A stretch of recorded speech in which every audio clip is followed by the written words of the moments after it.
Hello, and welcome back to Coin Lady channel.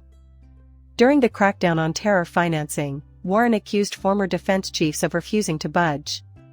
She argues that cryptocurrency firms are attempting to pass themselves off as genuine by employing former government officials, regulators, and defense contractors. Actually, the question is, why are they acting in this way? For what reason must they employ these people?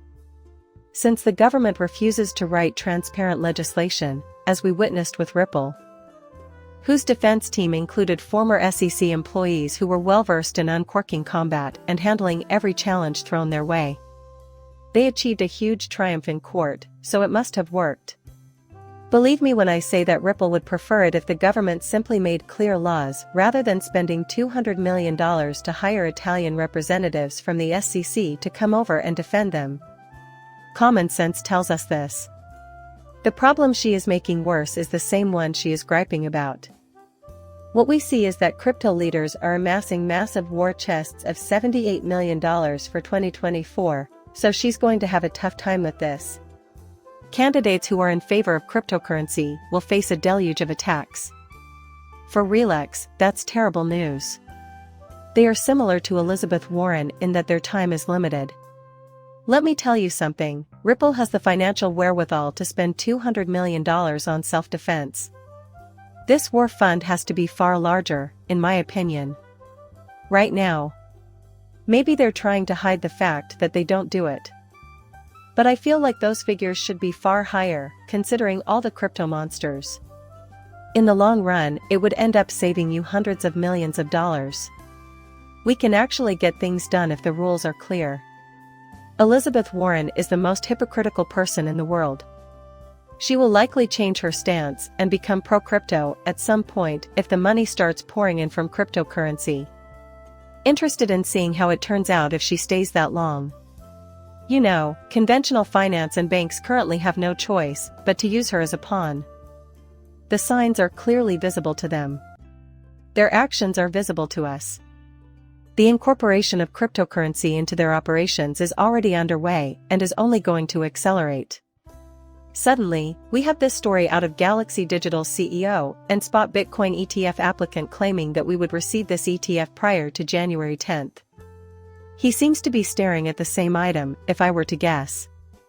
This is different from what has happened before, as Lumbo mentioned the other day, and they are getting together frequently to make adjustments. It appears that we are quite near. Moreover, we will succeed in completing it. I simply want to warn everyone. Yeah, I'm aware. Some people are predicting that Galaxy Digital will succeed. The only way to find out is to wait for it to happen. The SEC's thoughts are a mystery. Furthermore, I can still envision them encountering a custody issue. And if the SEC were to bring up that topic, they would be completely mistaken. Segregation is necessary. Your block, Prox or Fidelity, will get it resolved, but I am unsure whether they will be able to do it in time for this round's deadline. It appears quite bullish. But nothing is set in stone until it happens. All we know is that we will get it, and it's highly probable that it will happen by the end of 2024. According to Coinbase analysis, a significant amount of NFT activity has moved to Bitcoin, if not in January. It's a test net, they claim. Ordinals aren't all that fascinating.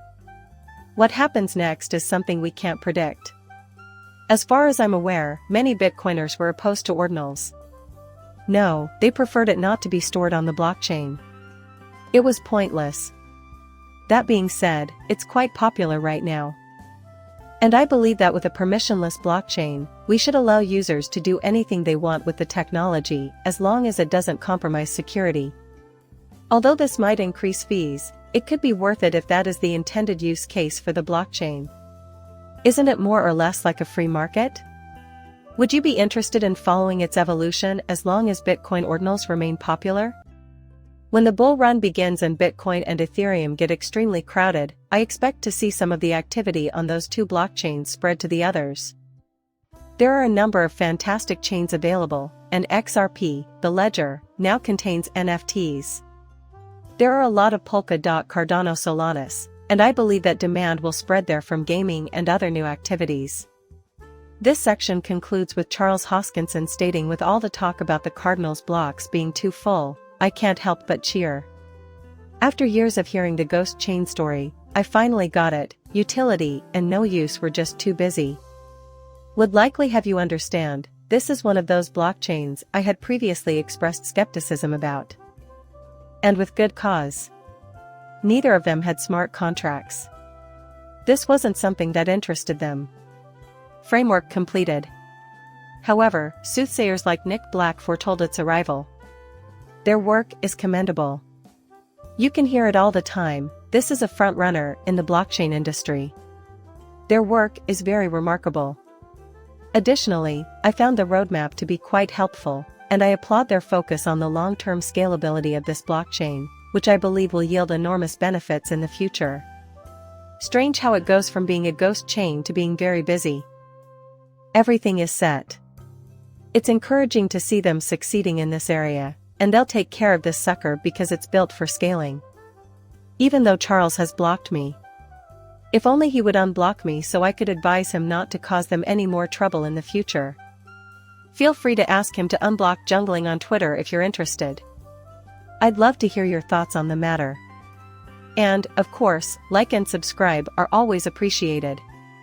Please like and subscribe my channel. See you later, bye.